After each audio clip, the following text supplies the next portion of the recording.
Escape room workers of Reddit. What's the most absurd thing players have done? Finally a question I can answer. Most of the time people are just plain stupid, which can be fun and frustrating depending on how the people react to realizing it. It's very annoying when the people are cocky beforehand and then don't manage anything without a hint and somehow blame us for messing up. There's also been instances of people throwing up or trying to use the prop toilet inside of one of the "prison cells." But I think my favorite absurd thing was the one proposal I had while I worked at an escape game. You might think, well, isn't that romantic? And I thought so too, until I found out that escape rooms aren't just something they both love. That makes the proposal unique. It was the first room ever. Never played an escape game ever. Weird choice of scenery to propose. Even weirder when you consider that they took 2 friends with them. But it doesn't end there. They barely managed to get out, and the ring was hidden in the very last queue, so if they hadn't managed, shit would have become very awkward.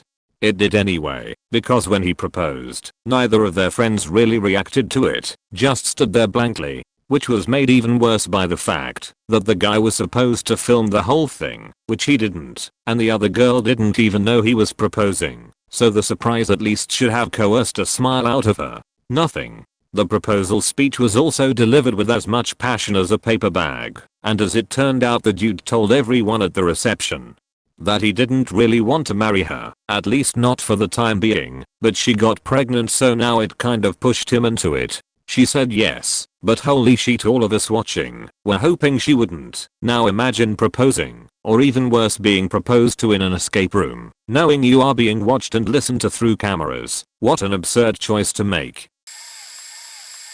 Obligatory not an escape room worker, but participant. Once I went to an escape room with my mom, dad, mom's BFF and her 2 sons. The premise of the room was a bank heist. We start off trying to break in from a small room. After solving the clues there, afterwards we go to another room via the bricks in the wall, solve the clues there, open the vault, take as much as we can. Meanwhile the alarm starts to blare, and we need to get out quickly via another brick wall. In the second room, there were a couple of murdered dummies and an actor who was playing dead. He was the one who sounds the alarm after we managed to break into the vault. Well, everyone was trying to get into that aforementioned vault. I was waiting there with my empty money bag and decided to loot the dead bodies, including the actor, either for more clues or valuables. We were pretending to be robbers. After all, sadly, all of the bodies had nothing on them.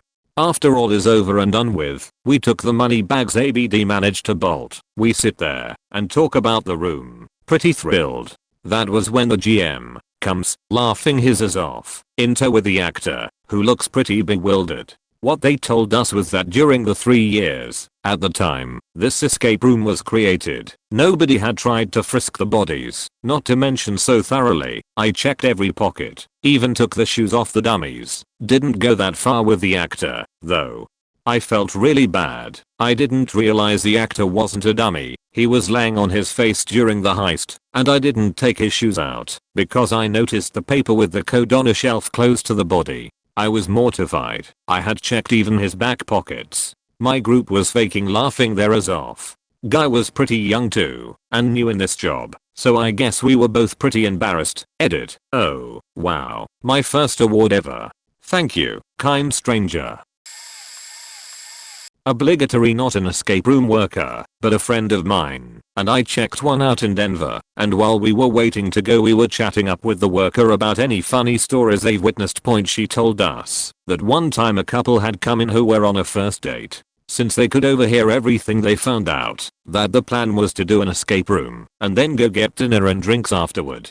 Seems like a pretty nice date. Have fun at an escape room, and then you have something to bond over during dinner and drinks. It's a pretty risky first date though, as escape rooms can bring out the beast in people, so to bring someone you don't know takes some trust that you two have hit it off at least verbally/textually prior to going. It turns out the beast that this girl unleashed manifested itself in complete disdain for the whole situation. Apparently this guy picked up the girl from her house for the date. Seems trusting. The guy through all this was very nice, they said, and she was already hammered. They get into the escape room, and she proceeds to just sit in the corner while the guy tries to figure out dial rotations on a toaster oven, asking questions like, so what are some places you want to travel to next? She wouldn't respond to the questions and sort of just belittled him for not being able to figure out the clues, while she sat there she did, even when the guy got into the second room. The employee said it was like getting a voyeuristic view into a dumpster fire of a first date in a time-pressured environment, where both participants were quite literally unable to escape the situation, until the time ran out. When they were let out, the girl proceeded to thank the employees for a wonderful time. Though it was clear she didn't understand the part about how the employees are watching everything to help give clues and whatnot. TLDR, a guy took a drunk girl to an escape room on a first date and proceeded to have the most awkward first date ever, locked in a room with people watching and listening to the cringe. TLDR for all you lazy folks at the bottom, oh boy, my time to shine. So I worked for an escape room place during college, and we had this one group of teenagers come in, and they had to be about 13 to 16 years old. And keep in mind they even had a chaperone of one of their moms, because some rooms that have a lot of delicate wires and sheet, and we don't want kiddies yanking and getting their eyebrows singed and dicks falling off. Anyways, I was walking down the hallway to the room they were in the process of playing, and man did it smell like hot sheet on the hood of a car that was left in the 110-degree heat. Mind you, I just thought someone took an atomic dump in the bathroom at the end of the hall, which one of our dudes has been known to do. So I went to spray some Febreze, which only accomplished making it smell like someone smacked the sheet around with one of those air fresheners you hang in your car. Not good. After about 30 minutes, and when the group came out of the room, one of my coworkers went in to reset the room. And lo and behold, one of those pimple-ridden shats had taken a massive pup right in the corner behind the door, and was even nice enough to build a little memorial teepee over it to try to cover it up with one of the chairs and blankets in the room. The worst part was the Karen was trying to get her money back, saying it was there when they got there. Like, ma'am, we can see the sheet running down your kid's leg. TLDR. Teenagers came to play a room with chaperone Karen. One of the pimpled shats took dump in corner of room, built memorial with chair and blanket to cover up. Karen tried to get money back by saying it was there already. Didn't get money back, we say sheet running down kid's leg. Saturday company management team building. I hate these to begin with, but unfortunately I'm just a junior at this point. Participation is mandatory. Somehow ended on the team with a Karen, both literally and figuratively. The hair, the voice, the way she talks to us, even though everybody wasn't sure who everybody was. Just terrible handwriting on name cards. I knew instantly I was not a fan, but whatever, just make it through. 5 minutes in she freaks and has a panic attack because unannounced fear of enclosed places. Who the fuck does that? A Karen, that's who. Team doesn't know if she is just being Karen or she is really having a panic attack. Starts taking these crazy deep breaths, about 5 that I remember, and then just passes out and busts her head on a table in room, gushing blood everywhere. Team freaks out and literally all try to hit locked door, screaming in same time. Now it's possible nobody helped because they were actually in shock, or they were like, fat Karen. As I stare at poor Karen, realizing nobody has any interest in helping, I take off shirt and start administering first aid. Fuck yeah, Boy Scouts finally paying off. She awakes and I calm her down until paramedics make it there. She ends up with a concussion and few stitches on head. Walk in Monday and instantly called into meeting with CFO. I'm not worried, but I'm like, oh shit, I've never even met this man. Well, come to find out, Karen wasn't an employee, she is his wife. Not sure if anybody knew, I sure as shit didn't. He thanks me and tells me how impressed he was with my leadership and action taking. 1 month later, he makes me a senior directly under him. So I guess the moral of story is, never let anybody, not even a Karen, make you lose your sense of compassion. Also get your kids in the Scouts or something that teaches basic first aid. TLDR. Saved a Karen like a hero due to intensive Scout training and got a great promotion from work for it. I posted this on another related question a couple weeks ago. Lol. Oh boy. My fiance and I both worked at an escape room for a while in college. Fun job, awful boss. Anyway, there are so many things. One time I was at the front desk and my friend was GM, and we had this huge party of Herbalife ladies. For those who don't know, it's an MLM which sells a bunch of scammy shit including these healthy energy arm patches, literal 100% caffeine, which all of these women were wearing. I was wondering why all 20 of these relatively conservative looking middle-aged ladies were acting like they had all been simultaneously bombing speed just before walking in. Then I realized what was up. Lol. They failed the room, but quickly, in a state of caffeine-induced panic and euphoria. We had a room with bunk beds. It was supposed to be a Cold War era submarine, and boss had to kick at least 1 or 2 people out for trying to fuck on them. We have cameras. We can see you. This one my fiance witnessed, not me. One of our rooms was themed like an old Timmy train car with lots of dark wood and lots of vault photos framed on the walls. This will be important. There was this one faking puzzle which was a constant bringer of anxiety because it relied on a trigger concealed in a candlestick holder. When you enter the game, candle holder is on its side. You sit it up. Secret doors are triggered to open in the walls. Problem was, boss was a cheapus and never replaced faulty game element, so this candlestick took 8 years to trigger the response and we were always having to unscrew the bottom and replace the batteries. Anyway, somebody left the screwdriver in the room in between games and no one noticed while opening the room. The customers find it right off the bat, and with the impeccable logic of the inexperienced escape room goer, they then proceed to unscrew each and every picture frame from the walls of the room in record time, and by the time the game master noticed, it was carnage. GM probably should have noticed more quickly. Lol, but still weird. We also had an engagement in that same room at one point, where we had to hide the ring inside of the bomb at the end of the room. Goal was to defuse the bomb in time. Doors hiding bomb pop open. Guy pops the question. Pretty sure she said yes. So many drunk bachelor/bachelorette parties who tore the rooms up. I get it, but Jesus guys.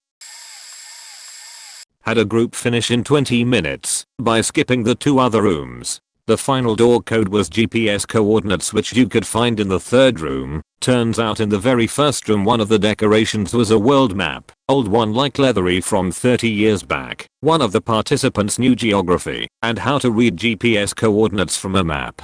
They noticed the door code length, and he just went straight at the map, found the approximate city coordinates. When they got out he said the clues weren't really good, because he couldn't be 100% sure of the coordinates, and had to adjust a bit which he shouldn't had to have to point. I showed the photo we took at the end to all my coworkers and no one remembered anyone. It was most likely their first time. They were a bit disappointed after seeing that they missed almost everything, so we offered them a free game in one of our other rooms. We also had a group of 3 students stuck on an equation written on a glass. In theory you had to erase the equation with a tissue and only a portion of it would not erase, thus revealing a code. One of them looked at the equation, said it was unsolvable, so they all considered it was part of the decoration. The 3 of them went to check it out at some point and they all thought it was decoration. I had to lead them into trying to erase it. It was the sole help they received from me. The very same group, in the final room, found our skeletons dismembered and proceeded to rebuild them from scratch, because they found some numbers on a few bones we never noticed. Well, lo and behold, we now have 1 complete skeleton all fixed up. Turns out they were bioinformatics students, I think. Not sure, it was a few years back. Also, they did the whole stuff without turning the lights on. The theme was an abandoned metro station with the front of a carriage which had a flashing light, so they went back to the flashing light to read every clue. It wasn't complete darkness, so you could see pretty well except for reading some papers. I thought of telling them to turn it on, but since they were on time and didn't seem bothered, I never did. After all of this, they still managed to get out in time. Moral of the story, they thought too much and searched too far. This one's actually kinda sad. I had this woman, her boyfriend/husband/baby daddy/something, and their daughter, maybe 9 to 12 years old, come in to do an ancient 9 Egyptian museum themed room. They all seemed excited at first. I let them in and turned on the rules video, which they seemed to stay quiet for. Once the game started, though, the woman showed her true Karen colors. The daughter would try to solve things and play with the props and the dad would generally help her out and keep her from doing anything bad. The woman however would constantly be snapping at the both of them and yanking clues and props out of their hands. Eventually she got so mad at the daughter because she was trying to solve puzzles and having fun that she kicked the daughter out of the room. This child went out and sat in the lobby by her faking self, just trying not to cry. I was watching on the camera and I was so upset I couldn't do anything. Luckily, the dad came out after 3 to 4 minutes, sat with her and calmed her down. All the while this lady was still trying to solve puzzles by herself in the room. After a bit longer, the dad and kid went back in and the mom tolerated them until their time ran out. Definitely one of the most absurd things I've seen. But it doesn't end there. A few weeks later, they were back to do another. And guess what? The same thing happened. They ended up winning this one, but again, about 3/4 of the way through, the mom got stuck, and the child was trying to help, and the mom got pissed, screamed at her, and then kicked child and the dad out of the room this time. Again, she was in the room just trying to do puzzles by herself, while the dad and kid were comforting each other sitting in the lobby. I'm glad that kid has such a great father figure. She seemed pretty attached to him. Hopefully she grows up, and I don't mean the kid, I mean the mom. LMAO. TLDR mom is abusive and kicks kid and dad out of multiple rooms, ends up trying to solve puzzles herself. I'm an assistant manager at an escape room. I've had people break furniture apart looking for stuff inside. I've had people see a glass tube that says no touch. You use air pressure to open it, and they pushed over the desk it was on to shatter the tube. I've been asked if Japan is inside Great Britain. I've seen groups stumped by an unlocked door. You just open the door. I've seen groups stumped by a light switch. It was literally a normal light switch. I had a drunk group come to the decision it would be fun to break as much stuff as they could before I could stop them. This one was before I started, but they had a group decide something was being a mirror and they punched it, breaking their hand. On the flip side, I had a group of 550-60-year-olds that were running a bit late. I warned them, if they were too late I would have to take off time, and they didn't seem worried at all. They got into the room and started solving everything instantly. They saw a part of a puzzle, called out what it was and what it meant they would find, and it was insane. They finished the room in 22 minutes with 0 clues, which no one else has even got close to. I came in at the end, flabbergasted, and asked if they had fun. They replied that they liked the ambience and the puzzles seemed well put together. I asked how they just did that, and they said we are all retired and just travel the country playing escape rooms. This is close to our 200th room. I swear people go feral when they enter a room, but it sure as hell is interesting. Added some more stories as I remember them. I managed an escape room for several years, so I have plenty of stories. Two of my favorites. A group of 8 guys went into one of our rooms. Most of them were pretty into the game, but one was clearly a little lost. So he proceeded to take off his shirt while looking into the camera and then did push-ups for the rest of the game. His team had to walk around him a lot. The room smelled pretty rank after. Also had a group show up for our last slot of the night, around 11, thinking they had booked 2 rooms, but they had only booked 1 and the others were all full. They had like 14 people and our maximum was 8. Wanting to be nice, I squeezed a few extras into the one room, at their request, while the others went to a bar across the road. The big group in the room proceeded to trash the place, breaking several things, most notably tearing the drawers off a dresser to bypass the locks. When they exited the room, I told them they had to pay the damages as per the waiver I had explained, and they had signed before the game. They denied and shouted, and fought with me for a while, despite me having camera footage of the act, before storming out. One person felt bad, and came back a few minutes later, to give me a $20 bill. To top it off, they left a horrible Google review. There were also a lot of amazing things, like school trips, marriage proposals, and super enthusiasts in themed costumes. It was a great gig when escape rooms were at their peak. I was both an actor and a game master for an escape room. The role I played the most during my time there was a zombie. I'd get chained to the wall and hopefully scare the shit out of some paying customers, all in a day's work. As the zombie, I was supposed to put on the MacUpan costume in the room so there was no chance of groups seeing me before they came in the room. This often meant I would bring my bag in the room, and stash it in the cabinet I would burst out of to scare the groups. I should note that this cabinet had little stickers all over the inside of it saying there were no clues in the cabinet. Well, one day a particularly clever gentleman looks inside the cabinet and grabs my bag. Surely the no clue stickers, the macup, and the fact that the bag doesn't match the theme would be a hint that this is, in fact, not a clue, but we can't fool his vast intellect.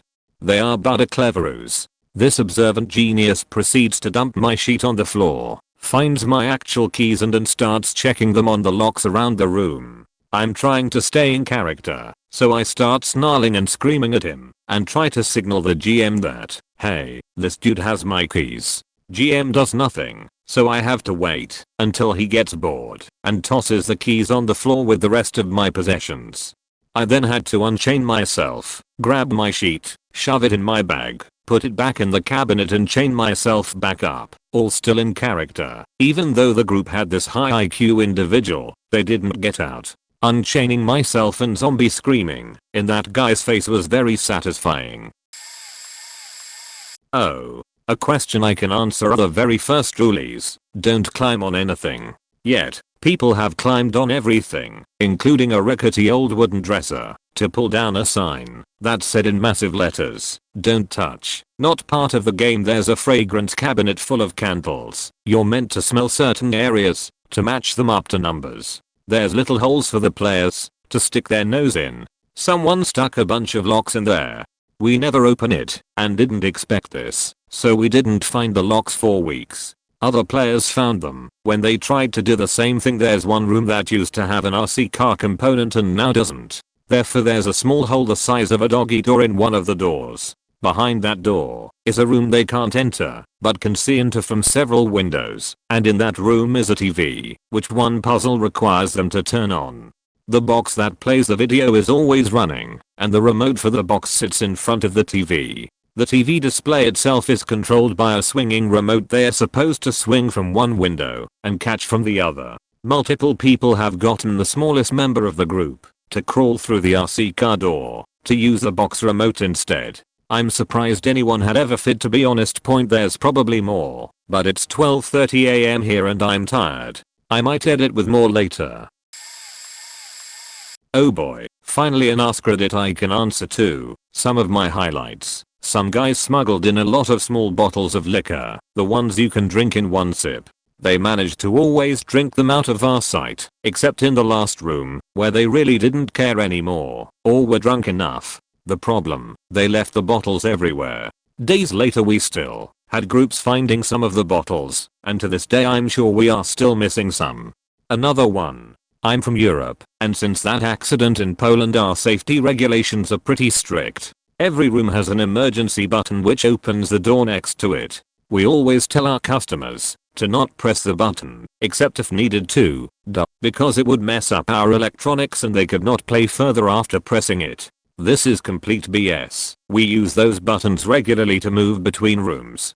So, this group of people is told the exact same thing right before entering the room. We let them in, close the door, and I go to my workstation, sit down and fall from grace. They immediately got into the last room. Cue panic mode. Did I leave the door open? No, I always double check. Electrical failure? Unlikely. The light would fail too. Panic intensifies. I get into the room, ready to tell them thousands of excuses, then I see it.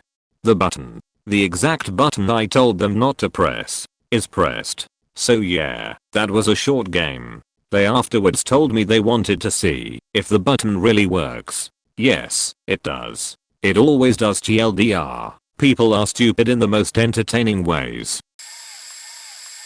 I once had a group try to take a Holler's fridge out of the wall after telling them twice not to remove it. The same group had two older men being very condescending to their female and or younger colleagues as well as me. One old lady was all huffy because there were no telephones in the 50s.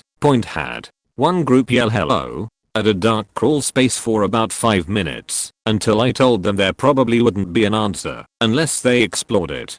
One group tried to throw a key out of a window. One group was not very fast but super polite and had a lot of fun. One dude solves a puzzle and the other turns around. Man, you're so smart. You're such a bus driver. which is still my favorite quote point. In general, you learn pretty quickly that nothing is safe or sacred, not electrical outlets, not cameras, not even the wallpaper.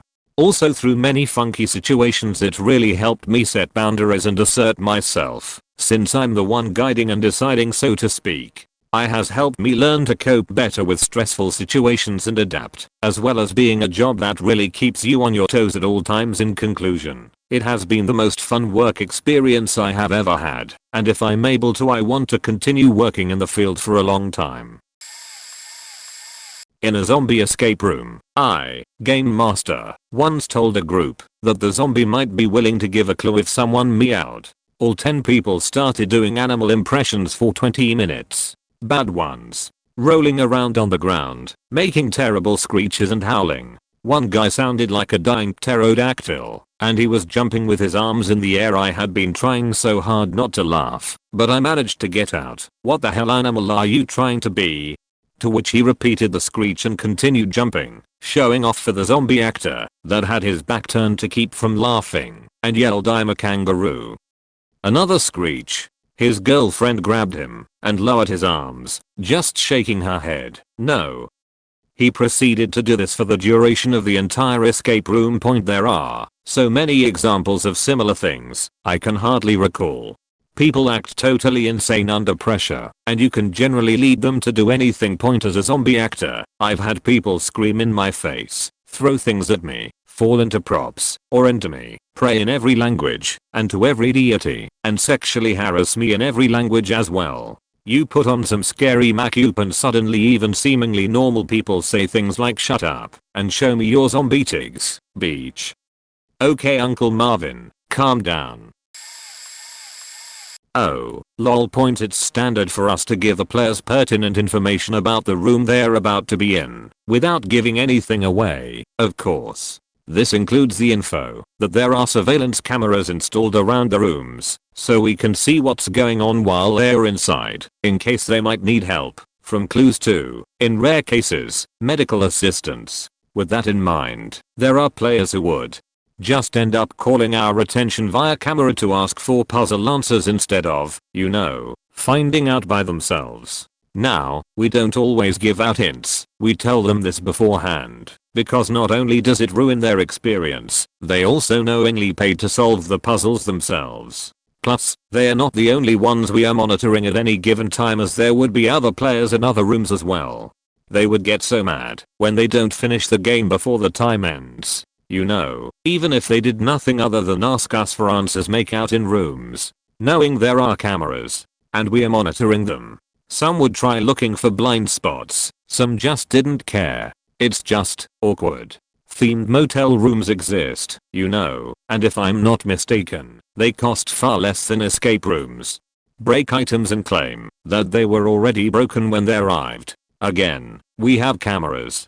Players are also required to sign a waiver prior to the game and listen to a few instructions before going in, so they are basically told twice that they are not supposed to break anything. We also check the room's quality before and after games. Sometimes they also have this weird idea that somehow them breaking items is our fault. Fun times.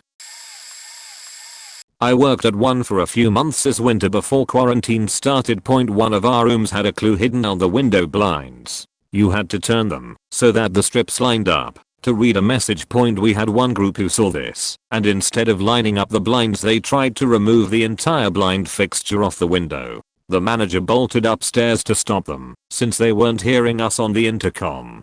I also worked at one that had a live performance angle to it, where the game masters are in the room with you dressed in character. This particular room also had a live zombie, played by myself, complete with bloody torn hospital scraps and gory makeup pursuing you through the room. One girl also wore wide contact lenses when she played zombie, and she was probably the most terrifying thing I'd ever seen. There were specific rules for the zombie. I was blind, so I hunted by sound. Louder groups would inspire more aggression. I also avoided the spotlights in the room, which acted as a timer. They had 5 of them, and every 12 minutes one would go out, allowing me more freedom to pursue the players. If the zombie makes contact with you, you're stuck in a quarantine booth for the rest of the game, unable to interact with the room. but still able to speak to the group. Of course, maybe once or twice a week we would get middle school/high school kids who got overexcited and would throw objects in the room at us. The only dangerous thing we had in that room to throw was a metal hook, and that was only thrown at me once. Luckily the kid's throw went super wide and the game master playing the mad scientist immediately broke character and told the kid to absolutely not do that again. Not a worker, but just wanted to give a shout out to the 2 guys who hosted the escape room I did with my wife a few months ago. We tried a 5 to 8 person room as just us 2 and did pretty well, but got stuck on one exceptionally difficult puzzle around the middle point. They gave us a bit of extra direction for that one and even gave us a few extra minutes when we were right at the end with 30 seconds on the clock.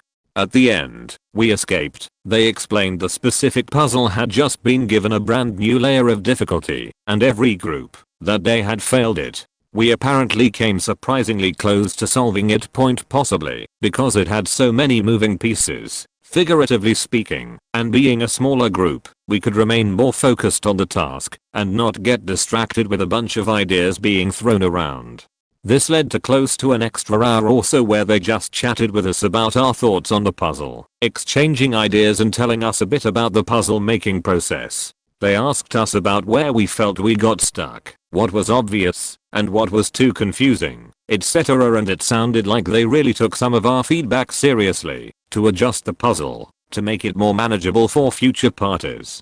By the way, this was past midnight. We had reserved the final slot of the evening and the hosts were just so awesome about everything, staying late with us and showing a bit of a side of escape rooms that we might have never gotten to see otherwise. I don't know if that's common practice among escape room workers, but our experience was incredible overall. We were worried about being a bother and keeping them so late. We thanked them for sticking around, knowing they still had to clean up and put everything back in place, and they reassured us they love being able to talk about it and hear our thoughts. Seriously can't wait to go back, and the other room I haven't done there yet. So many, countless. A guy who came alone and joined another group of players. He started tidying up the mess and cleaning the room compulsively. It was an haunted house purposely designed to be messy, didn't talk to anyone from the group, and never even tried to get engaged in enigmas. After the whole room was tidied up with chairs perfectly aligned, doors closed and object put into what he thought it was the right place, he asked to be let out from the room, with great relief for poor other players. I told him I was sorry the room didn't please him as the usual pre-made excuse. He started shaking his head and chest back and forward and staring at me with bullseyes through his little glasses. He said his first words, "It was dark and messy. It was messy and dark. Your room is messy. I tidied it up. Things were not in the right place. I put them in the right place. I didn't like it. Now they are in the right place. But it was messy. Keep it tidied up. It was dark. It was messy." I gave a big smile, apologized again and told him that it was our fault we didn't take enough care of the room. I gently got him at the door, and with a last horrified look he told me, "And the enigmas were awful," and he faded in the night. Another episode, I was acting as the sadist killer in the room. I asked for a victim to be whipped on his back.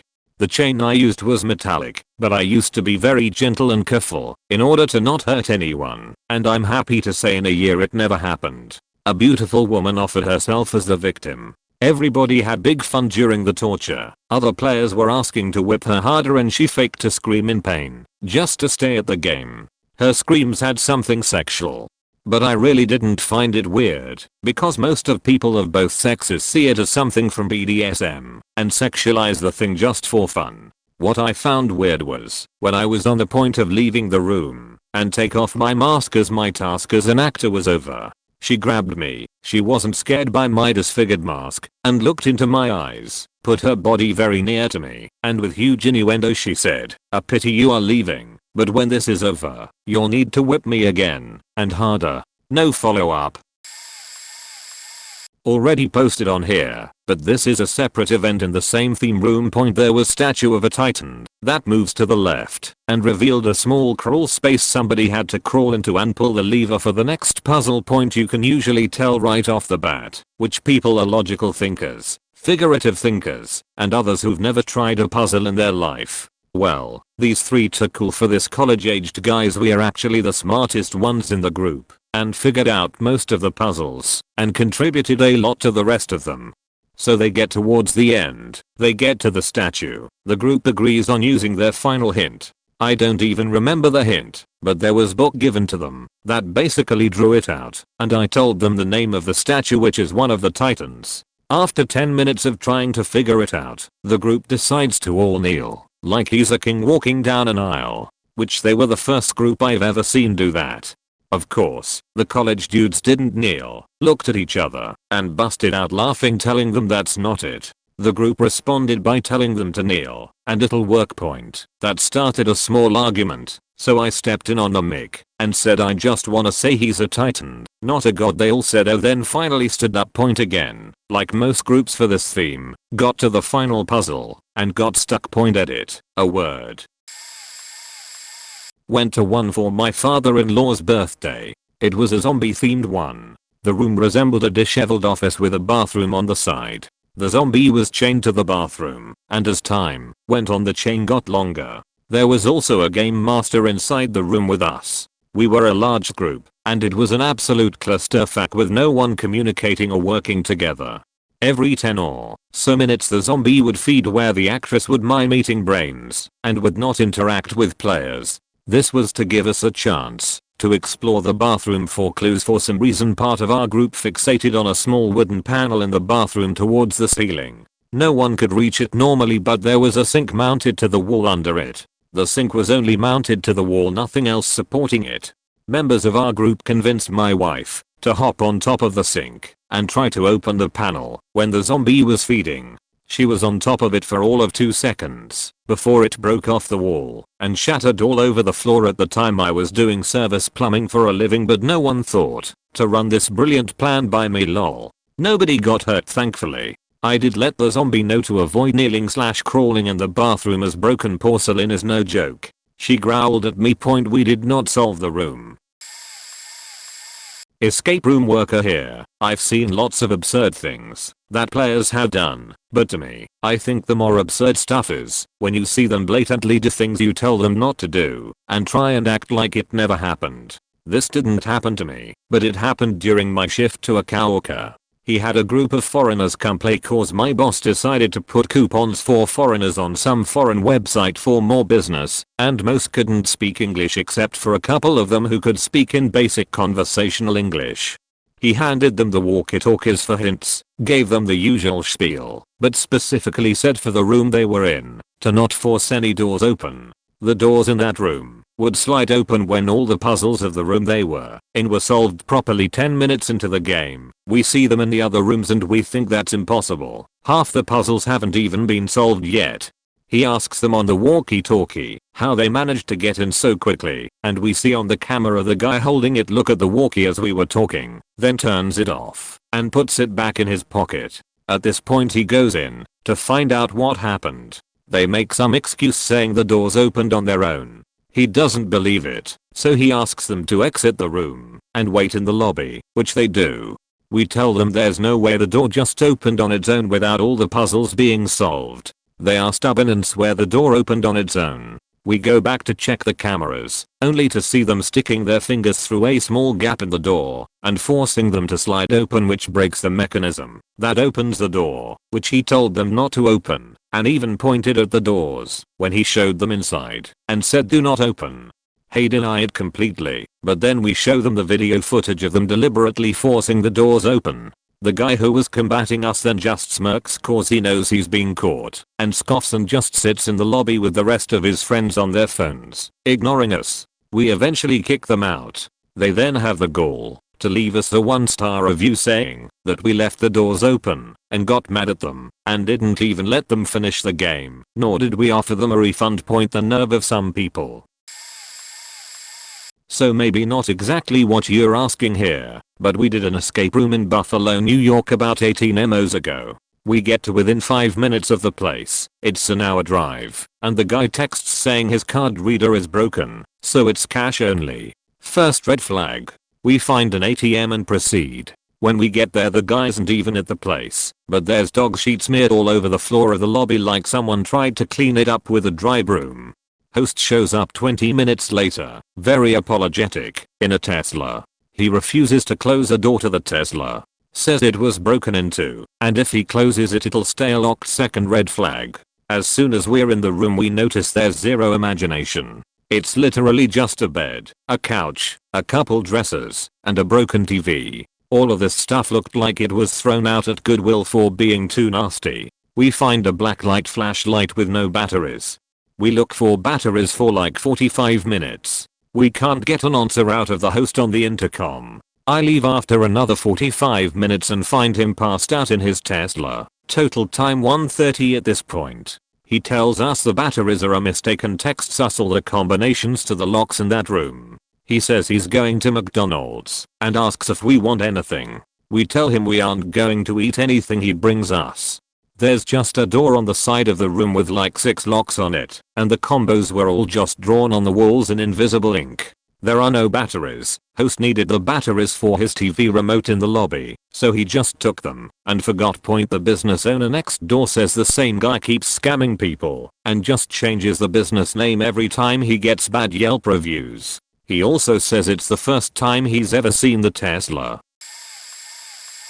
I don't work there, but I did a Christmas themed escape room with a couple of friends and we were not the greatest escape artists. It took us a good bit of time and a hint or two to get out of the first of 3 rooms, and while in the second room, one of the girls pressed the enter button on the keypad without entering any code at all. This prompted a bookcase to slide out of the way, revealing a secret passage. Surely we were on the right track. Point. Both girls enter the secret passage, let out loud screams and run away, almost collapsing on the floor. Naturally, I decide to go check out what scared them so much in the secret passage. Point. The most striking thing in this dark cavern behind the bookshelf is an 8-foot tall hyper-realistic effigy of Santa Claus. Standing just to his left is a teenage girl wearing the uniform of an escape room employee and holding a bowl of candy.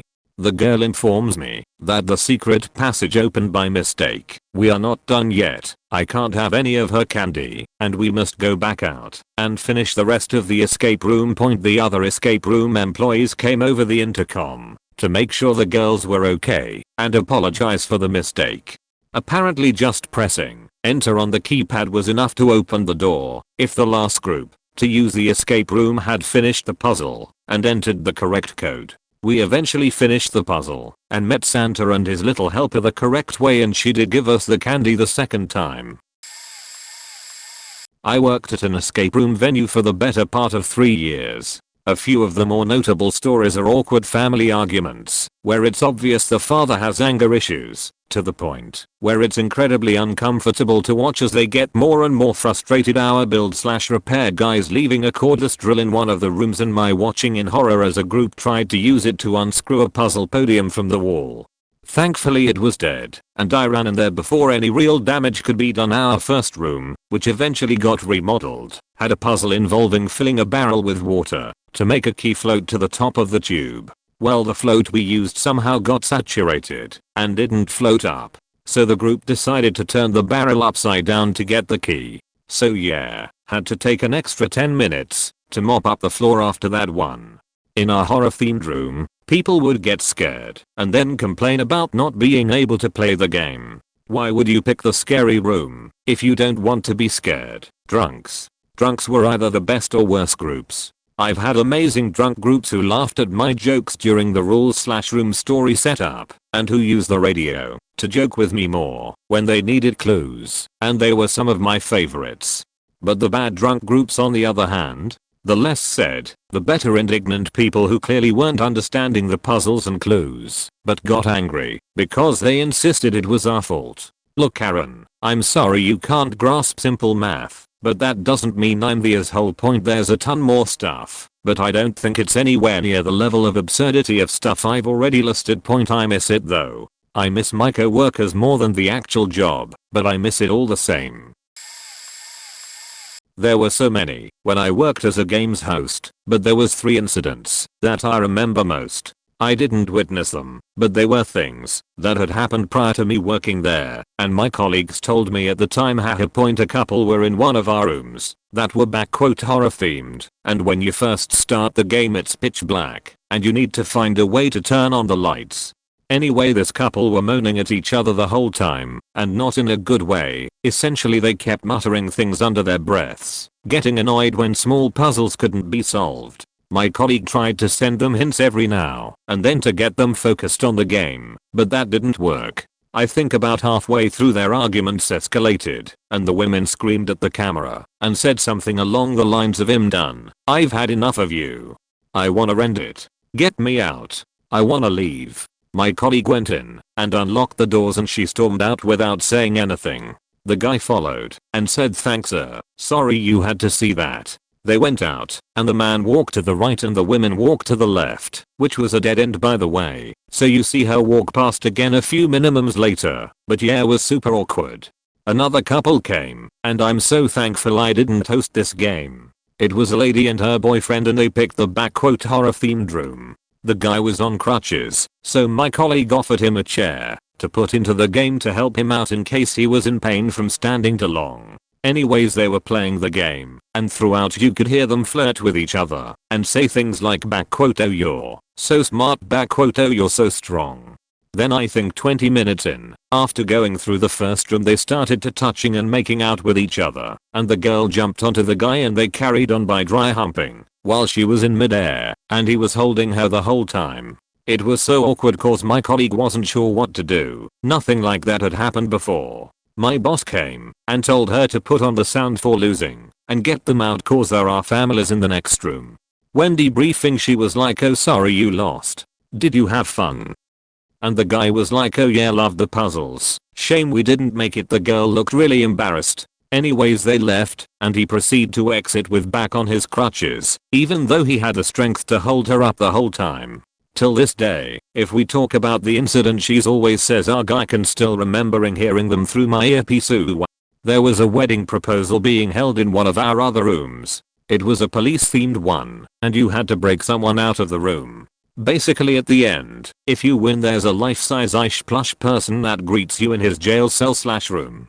He doesn't move or anything. He's just kind slumped on the floor, haha. But anyhow, I thought he was cute. The guy asked for the letter to be placed at the end with the plush so he can propose with it at the end of the game. So this is what happened. The music switched off cause when you finish the game you get this applauding soundtrack and then the briefing music comes back on, but they switched it off cause it was a reci. So for the wedding proposal he put the letter in the room W. The Rios moment. She was so scared not knowing what the slumped over thing was she refused to go up to it. The guy kept waving her to come over, but she just stood so far, so it took a bit of convincing to go over. When the girl read the note she didn't fully understand it at first and reread it after she looked up and was like, "You're proposing to me?" And he was like, "Yes. Will you marry me?" And she was like, "You're proposing here." Obviously she looked super unimpressed with that response. So my god, it was so AWK cause the music was off. He was waiting for her to answer. She was disappointed cause she probs wanted a super romantic styled proposal, but instead she got a dead plush in a dead silent room in a police office styled room. Anyway, she said yes, I think reluctantly cause she remembered PPL were watching and he was waiting for her to answer etc. Then my colleague had to debrief and was like congratulating her, and she was so unimpressed he just felt the air in the room was uncomfortable. After that, when PPL wanted to do events in escape rooms, we kinda double check to see if they are 100% sure. There were more incidents that happened, but these ones I remember vividly. They're probs not that interesting, but were interesting to me. This is a story of my friends and I doing an escape room, and hopefully the employee is here in the thread. My friends and I escape room junkies. Here in Toronto there are only a few good options. We went to this one escape room and we got the standard rules. Don't touch this or that, or stick a finger in this, blah blah blah. The weird one we got was don't touch the statue cause it's greasy, old, and due to collapse. We took a rather odd note. Deep into the puzzle we found two statues, one at the beginning and the other near the end. The one near the end was more exposed than the first. Nothing to preventing players from bumping into it or give off the signal of don't touch. This must have been the weird statue. My friends and I started taunting the statue cause of the hooligans we are. We started stuff like what you looking at to stuff like wanna take this to my place. We did a lot of weird stuff. At one point we started looking through the eye holes. We actually did worse than it sounds, but I'll keep it to ourselves. We were almost done the final puzzle till we heard metal move. We look up to see the arm in a different place. Then it started to point. At first we thought there was an automated bot.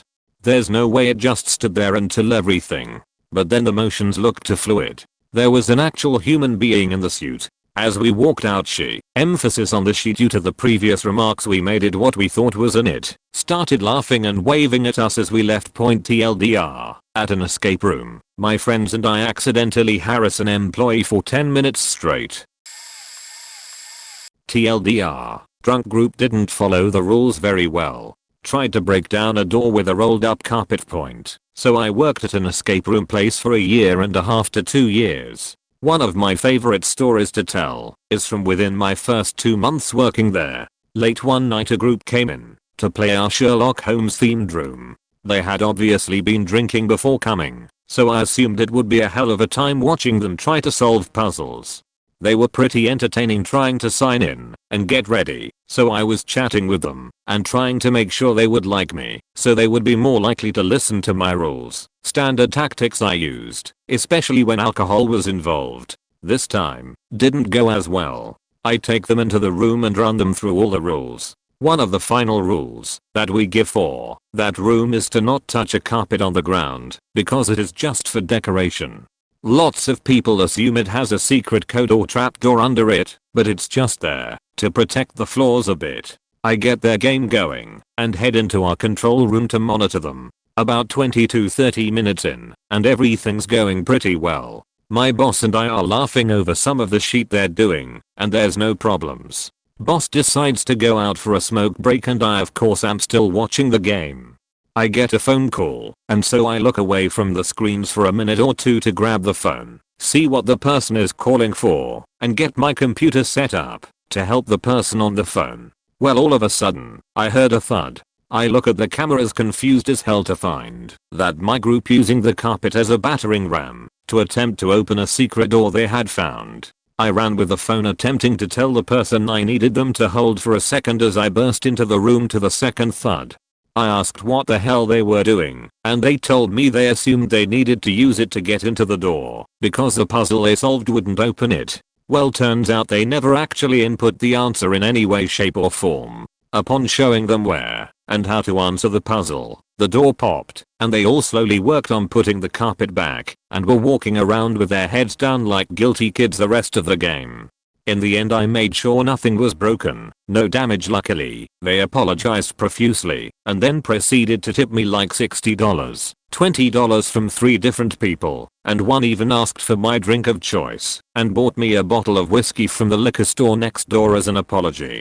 Could have been a lot worse, but the level to which some people think escape rooms are made is still astonishing to me. I worked for a little over a year at an escape room. We had cameras and microphones in the room, obviously, so we could see everything going on. What other people in this thread have said is true. We had to routinely tell people not to stick things into power outlets, that the thermostat in the room is just a thermostat, that the door does not come off its hinges, the ceiling tiles shouldn't be messed with, that the carpet should not be pulled up from the floor, that then furniture bolted into the ground should not be tugged at. We still had some people occasionally manage to unbolt furniture though, despite already saying this to them prior to the game. At this escape room, they would sometimes allow up to 10 people into the room for birthday parties, though not ideal. One time we had a group of 10, 12-year-old kids there for a birthday party. They were totally fine. Didn't do anything too crazy. I don't recall many, if any, groups of kids being much of a problem. It was the older people that made things rough. They would mess with the thermostat. One group put it up to like 90 degrees F, move all movable furniture to the other side of the room. They would take down all the paintings in the room, even though we told them numerous times over and over again to not take them off the walls. If you really want to piss off the people who work at an escape room, do what this group did. Move everything around so that it takes you far longer to reset everything in the room for the next group. Other groups would hide keys, maybe accidentally, I don't know, and we would have all staff in the room looking for a key, only to find it under the carpeting or something. So yeah. I've seen some pretty stupid people, and it's, unfortunately, all but uncommon to have a game where we did not have to interact with the people playing to make sure that they didn't do anything stupid. Copied comment from another thread. Sure as hell the strangest thing to ever happen at work for me. Nice. Finally one that I can answer. So I work as an escape room game master. To those of you that don't know what an escape room is, people pay to get locked into a room that is filled with tasks and riddles, and they have to solve them in the time span of 60 minutes in order to free themselves. I'm the guy that explains the game to them, and I supervise them during in my office, where I have cameras showing all 3 rooms. If they are stuck somewhere, I help them. So there once was a couple that had booked our hardest room, and when they entered I could tell that they were pretty drunk. Not unusual, we often get those in the evening hours. I started to introduce them to the room and tried to get them excited for the game. Oh, they were excited alright, but not for the game. They barely listened to me. The guy was busy with sucking on his girlfriend's earlobe. I asked them whether they were sure they wanted to play and not just head home. They chuckled and said they'd try to keep their act together. So I sent them in the room and made my way to the office. Well, at the beginning they actually tried to solve the riddles, but failed to do so due to their inebriated state. So I had to help them with every single task, basically just telling them exactly what to do, even the real easy stuff. They were unable to solve any task on their own, but yet felt the need to celebrate each completion of a task with a 2-minute makeout session. At this point I knew they wouldn't get through to the end of the room, but they didn't really seem to mind. Also the other groups that were playing needed some help as well, so I stopped giving them the solutions. So a few minutes later, Rank, you have to give us more advice or she's gonna blow me right here. Feel free to watch if you want. I couldn't believe them. I had never seen anyone behave so promiscuously in public. Also I'm not a voyeur. Felt like they wanted me to be there, which made me slightly uncomfortable. I was amused, but I also wanted to do my job right. So I answered, I'm all for free love, but there is a place and time for it, and it is neither here nor now. Also I'm the one who would have to clean up your mess, so please just try to play the game, okay? And they agreed grudgingly. They still fondled each other, but kept it mostly civil, so I let them play until their 60 minutes were up. Afterwards they paid and chilled on our waiting couch and just talked, so I figured they'd probably leave soon. So I gathered the next group and went to the entrance of the room to give them the introduction. When I looked down the corridor, I saw that the horny couple weren't on the couch anymore, and I was relieved, thinking they had left. Well, I stood to be corrected, because the next thing I saw was a guest opening the door to the men's room, and I watched his face go from mild surprise to bewilderment and next embarrassment, and he quickly closed the door again. I knew this meant those two were going to pound town on our toilet. I just didn't have the energy and will to stop them, so I just continued with the introduction. Also the toilets are not my responsibility, so yeah.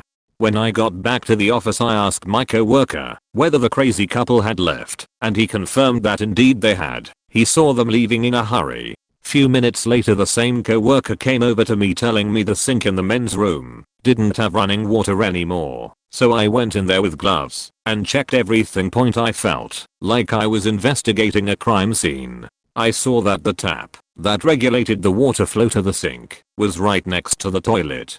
So I reconstructed the scene and figured the woman had probably held onto that tap while mounting the guy and had probably turned it off in the process. All other guests we had at that time knew exactly what had gone down in there and looked at me with a mix of embarrassment, amusement, and pity. I do think it was not a nice thing of them to do, but they didn't make a mess or anything, so I just shrugged and thought to myself, at least this shift wasn't boring. I worked at an escape room for nearly 2 years in college. Some highlights in no particular order. 1. Group that didn't understand how keys work. I started panicking watching them on the cameras because they seemed to be doing all the right stuff, but somehow didn't have any of the doors or boxes or cabinets or anything open. I thought I had reset the room wrong, or that the locks were broken or something, which sucks but can happen. So after 5 minutes or so I physically went into the room to check what the fuck was happening, and I see all the keys stacked in a little pile on the floor, in a corner just out of view of the cameras. Turned out they had been putting keys into locks, but not turning them. So they had concluded that all the keys were red herrings, stacked them in the corner, and forgotten them. Their group did not escape. 2. Group that went to a local cemetery at 9 PM instead of our downtown location because they misunderstood our promotional materials about our new mausoleum themed room 3. We had open bookings at our escape room, so that meant you could end up thrown in with total strangers if you didn't buy all the available tickets for a particular room/time. The worst combination I saw. An extremely awkward teenage boy came in, whose mother had bought him a single ticket in a 6-person room. He was wearing a t-shirt that said sarcastic comment loading and seemed very depressed. The strangers who had booked the other tickets in the room were about 10 minutes late, which made the teenage boy even more listless and upset. They were a married couple, and as they came through the door, the husband was verbally assaulting his wife for faking up the directions again. I put them all in the room, and it was awful. The husband spends the whole time berating his wife, repeatedly calling her stupid and insulting her ideas. The teenage boy just wanders around the room and does literally nothing. Like, he barely interacts with any objects in the room and doesn't speak to the couple at all.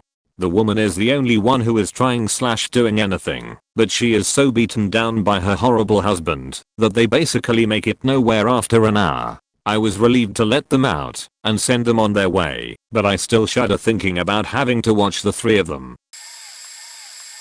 I'm currently going on my 3rd year of working an escape room/haunted house/axe throwing attraction. Our most popular escape room is our zombie room, which requires an actor as a zombie and an actor as a butler/zombie handler. So if something happens in the room, there is someone physically there to take care of it. Originally the room was meant to have just the zombie, but people kept trying to literally attack the actor, like full on kill, so we had to have a butler there to deter violence.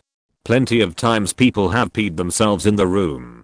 We ask them to use the bathroom no less than 10 times before the room commences, and some are too embarrassed to ask to go mid-game, so they end up throwing their undies away in our garbage cans. We tell them time and time again none of our escape rooms require you to break anything. What happens? The zombie room is broken almost on a daily. Small lockboxes torn in half by muscle men, wires torn out of places by others, etc. I've even seen people purposefully use items in the room to shorten the zombie chain, which ends in extensive wasted time between shows just trying to untangle the chain instead of resetting the room. My favorite, most memorable thing is getting a whole room of army men singing Barbie Girl together. They were real into it and knew more than the chorus. Another time I had them do a runway walk to get a clue, and a dude who was rather heavy set and highly scared broke out of his shell and did a strut like no other. He proclaimed to the room his stage name as Liquid Adonis. Zombie had to hide for a solid 5 minutes to try and not laugh in front of the customers. Many times we've had a room of people act like savages. They don't listen to the butler giving them hints. They antagonize/threaten the zombie. They immediately break rules of no running/jumping/throwing things and end up not solving the room because they refuse to listen to the butler or to quit antagonizing the zombie. You leave the zombie alone, you have better chances of escaping. Zombies have feelings too. I once was butler when a religious group of kids from the country wanted to treat themselves to the city. They went in our zombie room, and it was chaos. At the end they couldn't stop asking me questions about the room, how it worked, etc., and a majority of them wondered how we got a real live zombie. I wanted to answer all their questions, but we were running low on time, so I had to shoo them to the lobby. A few young ones asked if they'd see me again, and, being in character, our butler is a creepy/sassy type. I proclaimed, if you ever wake up from a nightmare about a zombie, just look into the cornfields, and I'll be there waiting. Needless to say, a few of them started crying. Apparently they all live near a cornfield. I have way more stories than that, but these are my favorite. TLDR. Escape rooms are where customers act like crackheads sometimes. Other times the most wonderful series of events unfold. Not a worker, but a player. A couple months ago before my state's lockdown, my friends did 2 escape rooms. During the second one, which was Friday the 13th, themed employee could come and rest as Jason, and if you got tapped by a plastic machete you have to stand on a X whenever he comes in or game over. During the escape room we had about 11 people and the room wasn't that big. Whenever Jason came in we all ran one way or the other, which ended up with one girl getting her finger cut open on a painting and my head getting smashed against a thermostat. We both left the room for a couple minutes to calm down. The lights had been turned on by the time I got back. The lights were off, which gave a red eerie glow to the area, and you needed to solve the puzzle to get the lights on.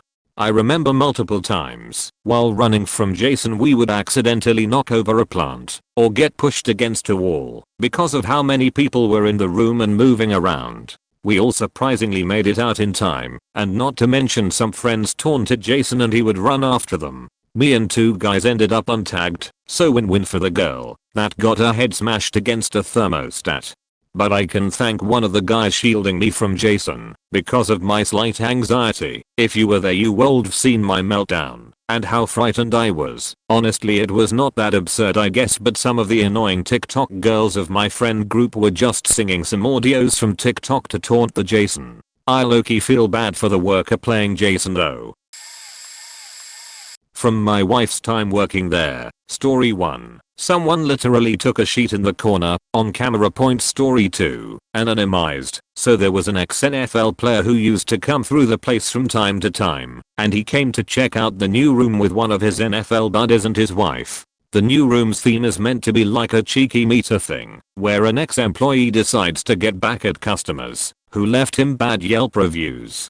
Employee #1, walking them through the intro, does the scripted thing, where she goes to check on rumors that problematic ex-employee has returned to stir up trouble. NFL players and wife demand details. What does he look like? Etc. Employee, not great at improv, describes a 6-foot average looking white guy and leaves the room in a huff. Meanwhile there's a malfunction in the room setup, so the hydraulic pumps need to be reset.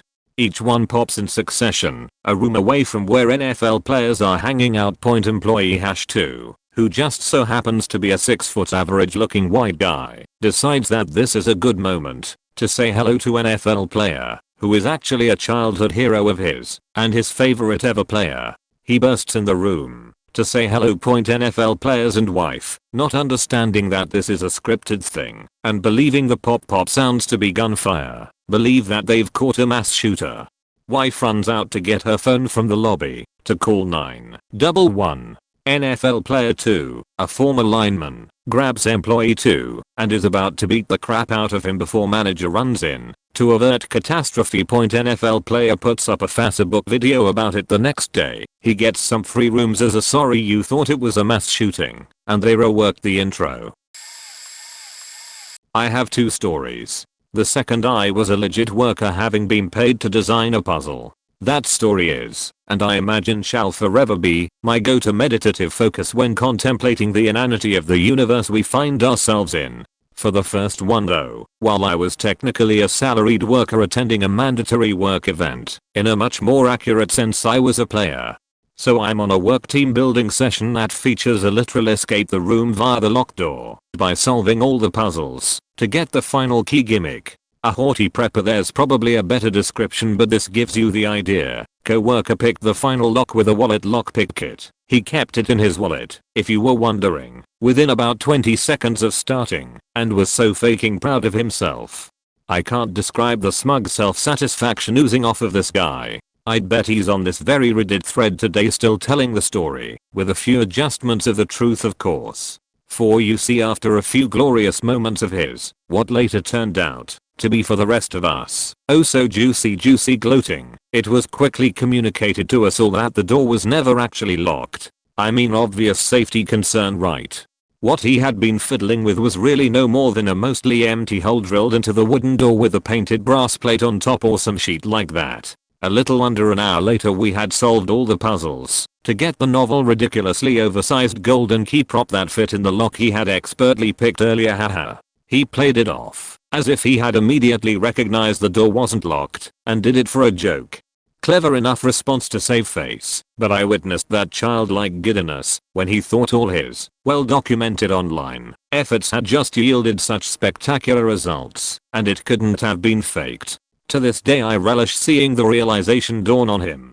Juicy point. But onto the second story. Here I was legit a worker, in that I had been paid to design and build an electronic wiring puzzle. Didn't get to see anything in person but heard about the absurdity later on from the gal who had hired me. Her email was just titled so, and to this day it is the only thing in my Gmail inbox that I have starred as important. I really should print out a hard copy or something. Point. I had made a puzzle that consisted of a microcontroller that articulated a servo to unlock a drawer if the players connected some tinfoil to the correct terminals of a screws-inward pseudo plug board thingy in the correct order, based on a diagram or some other sheet that they could find. Basically they built a cut the red wire situation and then had to cut the red wire. Actually that's not really that relevant to what ended up happening, but electronics were definitely in play, so it sets the tone. The story told to me is that a player had pulled a prominently not part of the game labeled stick-on smoke detector from a wall mount and placed it on the board where the tinfoil wiring was intended to be done. They then took the 9V battery out of the smoke detector and began to short the battery with the tinfoil. All this in an attempt to set off the smoke alarm that they had just bloody removed the only power source from. To top it all off, the manager noticed on the video feed when they heard the player's loud sustained screeching. This was later attributed to attempting to vocally mimic what the frequency of the smoke alarm might be. I mean, ignoring the disregard of safety signage. Ignoring the attempt to start a fire by shorting a battery in a casual game room. Even ignoring the thought that loud yelling would do the job just as sufficiently as anything else. What really gets to me is the profound underlying logical steps involved. Dismantle a smoke detector, rendering it unable to detect smoke. In order to be able to produce smoke, to try and trigger the smoke detector you just dismantled and rendered unable to detect smoke. It's beautiful. It's faking fundamental, one seemingly necessary actions to obtain a result so perfectly and irrevocably limiting their ability to achieve that result. The reversibility of the situation where realizing that the smoke detector won't work with the battery out prevents your ability to create smoke. Short toss in the comedic absurdity, rooted in ironically causing a fire with a smoke detector, but it's the ease with which somebody could end up doing this in an unintended step by beautiful step manner that takes the cake. Point. Edit. I hope that, like me, when you encounter unexpected/unintended behavior in the wild, you too take comfort in knowing that such a thing as this can and has happened. Somehow it makes everything else worth it. Escape room worker here. Point. Destroy things, mostly, like, things are bolted down, and meat hands always tries to muscle it out/off of whatever it is affixed to. Point. Picture frame bolted to the wall. Get your fingertips beneath it and tear it out of the wall. Cabinet bolted to the floor. Shoulder it out of place, ripping the bottom of the entire cabinet off. Armoire with locked doors. Tear the entire door off. Magnetic lock you just opened. Dismantle the entire lock for no reason at all. Wires running to a mechanism. Tear out the wires. Tantrums. A lot of tantrums. Mostly adults. Adults become frustrated and end up reverting to childish behavior to express their displeasure. Threatening to quit or leave bad reviews. Children also have tantrums, but far less often than adults. Children mostly beg, which I never respond to. I refuse to reward bad behavior like begging and become sullen. Occasionally, one guy will be grabby with his date/girlfriend/wife. I often remind them that we are watching and that's enough to stop them. Rarely, we also get nudity, mostly PG-13. The very rarest of cases will result in more, but I try to warn them before it gets there, and reminding them that everything in the rooms is recorded helps. As the years have passed, we have had to redesign puzzles to make the rooms safer or tougher. We used to have a puzzle where participants would find a small bottle of water. It was supposed to be poured into a bottle bolted to the top of a barrel. This would cause a cork in a bottle across the room to float out of it. We never changed that water. So it was filthy. And yet, people still tried to drink it. A lady changed a diaper in a room. Once. Spilled drinks. All the spilled drinks. Lacerations. Having to follow the trail of blood of the guy who cut his hand on a lock as he walked through the lobby to the restroom. One of our rooms is designed to be frightening.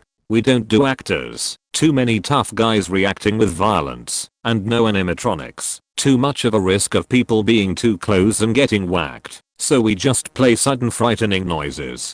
Timing is important.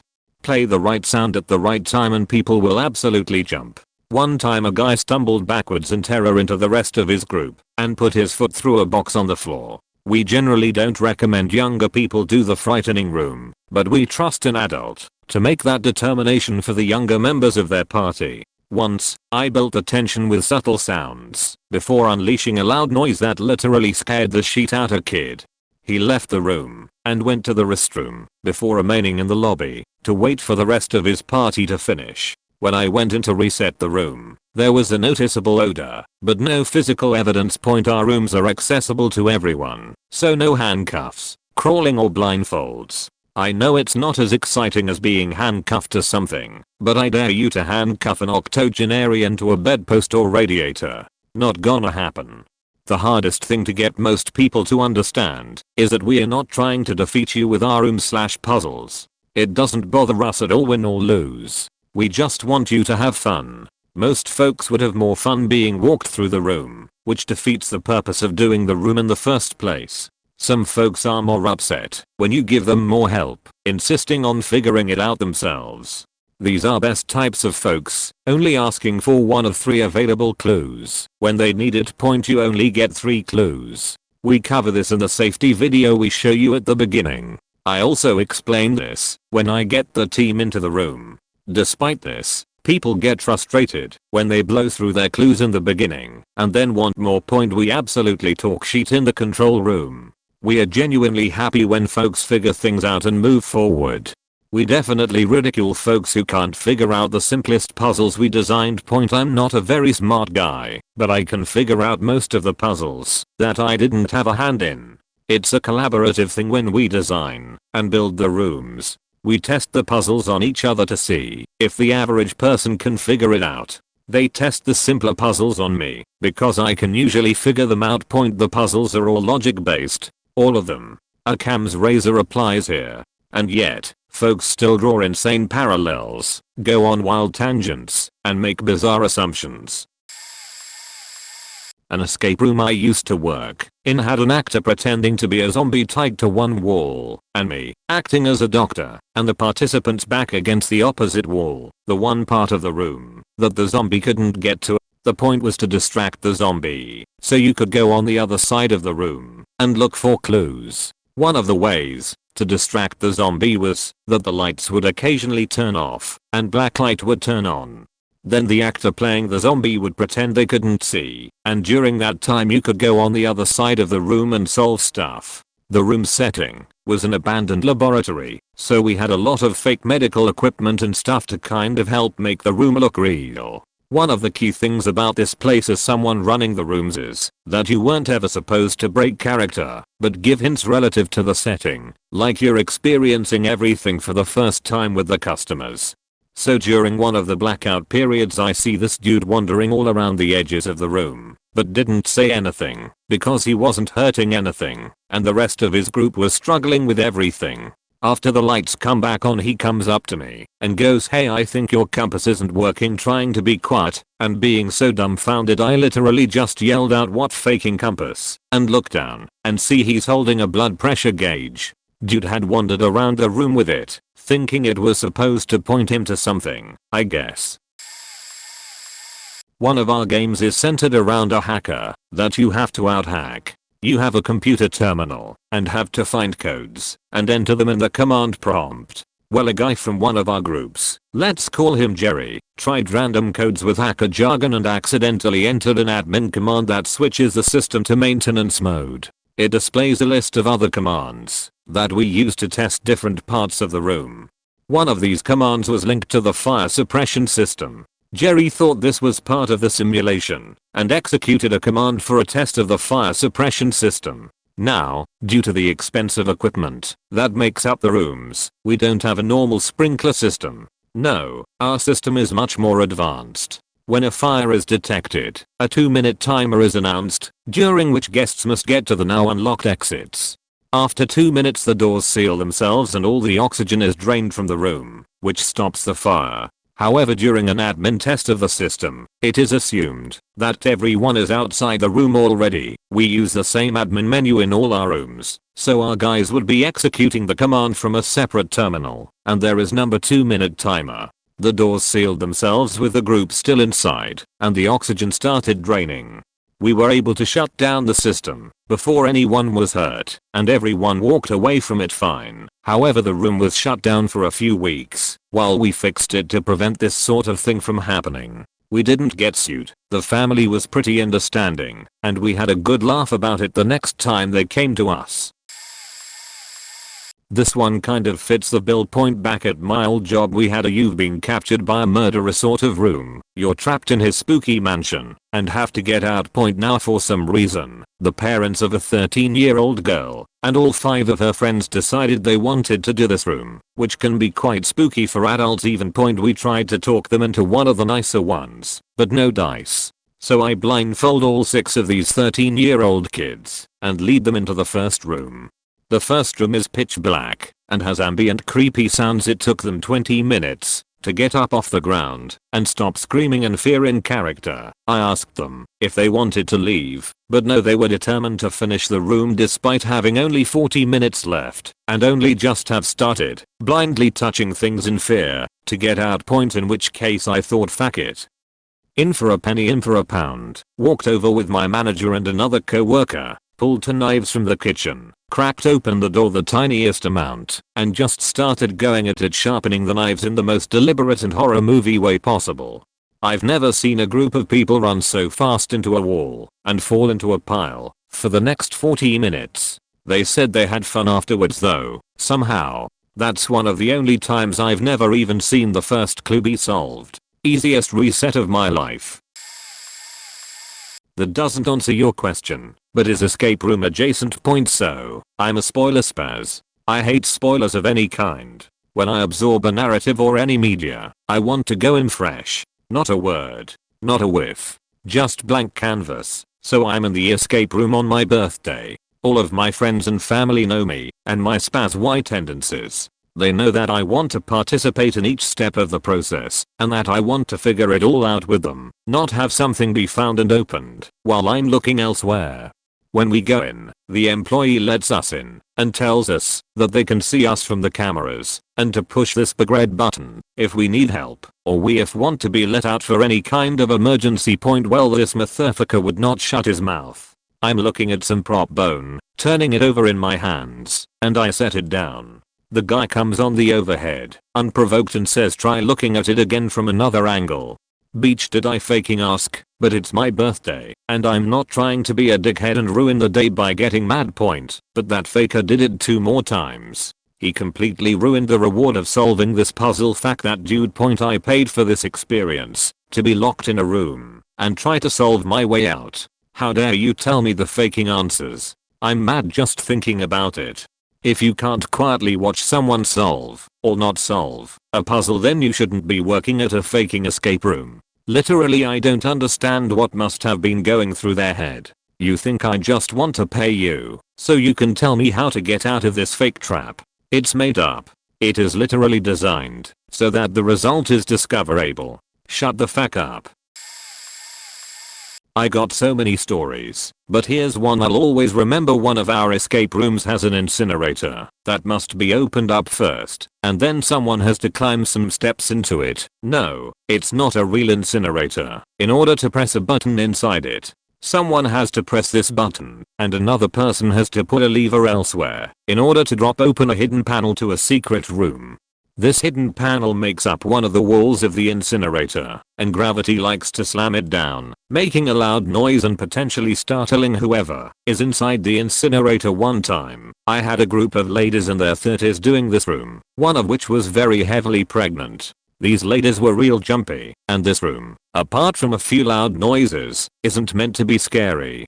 The slightest sound or sudden movement would send them all running for each other point. So the ladies managed to open the incinerator. It opens on its own when a puzzle is solved, and the ladies all clutched each other. Seeing the button inside the incinerator, they knew what they had to do, but they were all too scared to climb into the incinerator. To push the button point, guess who was peer pressured into climbing inside the incinerator? The pregnant one. I watched the camera with my mouth agape as this pregnant lady struggled to climb the steps into the incinerator, while everyone else clutched each other. The incinerator is not that big either, and the poor lady had to pretty much crawl inside. To reach the button point, another lady goes to the lever and pulls it, while the pregnant lady pushes the button. The hidden panel drops, slams down, makes a loud noise, and the pregnant lady practically hurls herself feet first out of the incinerator. Her feet slipped on the stairs in her haste, she falls, and her pregnant stomach slams on the edge of a stair. I and the other ladies all hold our breath in shock, waiting for something horrible to happen. But thankfully, after several tense seconds of silence, she stood up and said she was fine, just a bit shaken. Someone else then offers to check out the secret room. They proceed as normal as can be after that. I've seen a lot of dumb shit happen in escape rooms, but this takes the cake in the being the scariest, and in some ways, the dumbest. Why the hell would you send the pregnant one to do the physical stuff, like climbing and crawling? Lady, I hope you and your baby are doing okay. Also, you need better friends. I don't work at an escape room, but I'm going to answer this anyway, as the most absurd or genius thing I did at an escape room. The room or rooms had an old time detective feel, and we were in one small room trying to find clues to unlock the next room. While others in my group were poking around, I spotted a small square door on the wall, held closed with a combination lock. I'm pretty good at picking combination locks, and I managed to open this one and got the door open. Inside was what looked like an old-time fuse box with just 2 fuses, thinking these fuses fit well with the time depicted in the room, and not paying any attention to the fact that the building we were in was actually pretty old. I proceeded to unscrew the fuses, expecting to find the clue on the other side of the fuse point. Yep, we were cast into complete darkness. We thought it was all part of the experience, and turned on the flashlight we had found earlier. A blacklight flashlight, so it didn't help much. Then the game master opened the door, real flashlight in hand, and grabbed the fuse from me. That's not part of the game. I'll have to ask you folks to step outside while we get the computers rebooted and the room reset. When we returned, there was a handwritten sign over the fuse box. This is a real fuse box, not part of the game. Please do not touch. I don't work at an escape room, but I'm going to answer this anyway, as the most absurd or genius thing I did at an escape room. The room or rooms had an old time detective feel, and we were in one small room trying to find clues to unlock the next room. While others in my group were poking around, I spotted a small square door on the wall, held closed with a combination lock. I'm pretty good at picking combination locks, and I managed to open this one and got the door open. Inside was what looked like an old-time fuse box with just 2 fuses, thinking these fuses fit well with the time depicted in the room, and not paying any attention to the fact that the building we were in was actually pretty old. I proceeded to unscrew the fuses, expecting to find the clue on the other side of the fuse point. Yep, we were cast into complete darkness. We thought it was all part of the experience, and turned on the flashlight we had found earlier. A blacklight flashlight, so it didn't help much. Then the game master opened the door, real flashlight in hand, and grabbed the fuse from me. That's not part of the game. I'll have to ask you folks to step outside while we get the computers rebooted and the room reset. When we returned, there was a handwritten sign over the fuse box. This is a real fuse box, not part of the game. Please do not touch. Not a worker, but I participated in one with some friends. There was a point in this escape room where there was this maze built in the wall that had a key. One side was a black wooden plank and the other was a plastic sheet, so you could see the maze and the key point. The solution was to obtain a magnet in another puzzle, and then have one player in the obscured plank guiding the key through the maze with the magnet, and another player seeing the whole thing and guiding the magnet player. Apparently we weren't the first players that tried using the magnet in the plastic sheet. One could tell by all of the scratch marks made by the magnet in the plastic sheet, but we were the first ones to have stuck the key between the maze and the plastic sheet. We thought we were so clever by hacking the system by, instead of solving the maze, dropping the key through it. But when the key got stuck and a guy had to come inside to try get the key out, we felt so stupid. Also, an aftermath, the worker that came in couldn't get the key out, so he gave us a replacement, pointed very furiously, and rightfully so, to the sticker in the plastic sheet that said do not touch. He also gave us one of those UV lamps. We didn't understand at first, but apparently there was a puzzle we skipped because of our nerdy knowledge by solving a code very early. We found out about that when we opened a box and discovered inside another UV lamp and the code of the puzzle we already solved. We technically lost the game. We solved everything like 5 or 10 minutes after the given time, but since we were so close they gave us some extra time. That was awfully nice of them considering what we had done. Once I was leading a team through one of our rooms and they flat out didn't believe my hints. I had been helping pretty much the whole time. They had struggled pretty hard, but still seemed to be enjoying themselves, and they'd made it to this chess puzzle we have. Basically you get 5 notes that tell you where to move each piece, and they are diary entries. The writer is the black pieces, opponent is white. You're only told that the opponent uses white in the first note and you're supposed to intuit for the rest which color piece is being moved. The notes are also numbered to help more point. They had found the 5th note before the 4th. Pretty common in NBD. And this lady was announcing out loud which color she thought she needed to move. She had it wrong, but I figured that was because she hadn't found the 4th and gently directed them as to where it was. Once she had it though, she still had the colors wrong. She announced the last note was the dark pieces, and I said that it referred to the white pieces. Her response, "Are you sure about that?" I reassured her that I was, and she said, "Well, I just used the white pieces for the last note, so I don't think so." Which means she also did the note before wrong. And also was telling me I don't know the answer to my game's puzzle. Not like it's my job to know exactly how to solve these rooms or anything, obviously. I then took her through it step by step to show I was right, explaining the diary thing as above. And she just looked up at the ceiling and said, "No, that doesn't seem right." They literally wasted their last 3 minutes arguing with me over the last puzzle as I told them how to solve it. It was honestly baffling. She also tried to guilt me for more time after a thing in the room didn't work right, which I immediately caught and fixed, saving them 5 minutes of solved time. Edit. TLDR. A lady refused to believe my hints about the final puzzle and spent the rest of the group's time arguing with me over it instead of escaping. There are two that always come to mind when asked this question. 1. There was a ceramic owl statue you had to free from a glass cabinet and then place it in a marked location on a shelf. A group solves the glass cabinet and one player pulls the owl out, and I hear her say, "I wonder if anything is inside it." I look up and watch her violently twist the head of the owl, breaking it off and splitting it open.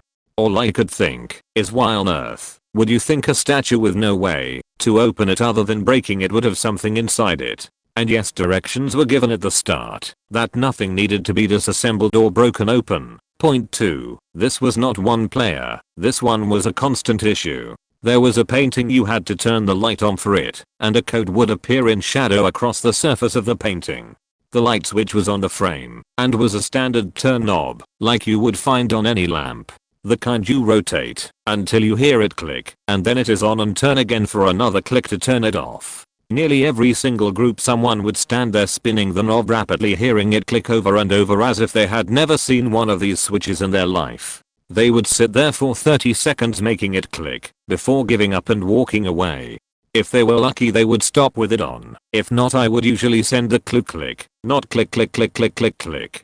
But really people, it's a freaking lamp switch. I bet you have one in your house you have used 100 times. Basically, I found when people were on the clock they tended to turn off their brains. The theme was Atlantis, and you go through a door, the only door, to get into the entrance room. The puzzle was you gotta figure out how to get out to continue on the rest of your adventure, meaning one of the walls open up. It was a group of teenagers and early 20s college kids, and one dad.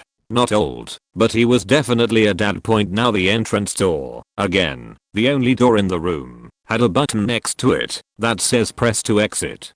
It's the door that the group came in from. On the other side of the door was the lobby with people walking around and everything. The dad of the group eventually looks at the door and reads the words on the button. I was just thinking, I know you're not gonna do it. The dad presses a button, opens the door, then says, guys, I figured it out, come on. I, including the entire group, just stared in disbelief. The dad just kept saying, come on, guys.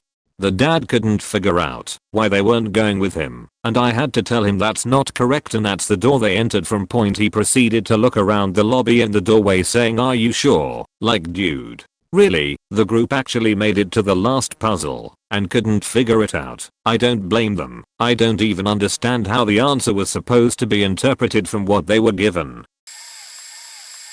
A group of boys had come in, I'd assume for a birthday party. They rented out both rooms we had and decided to compete against which group will get out of first. We have a beginner and a harder room.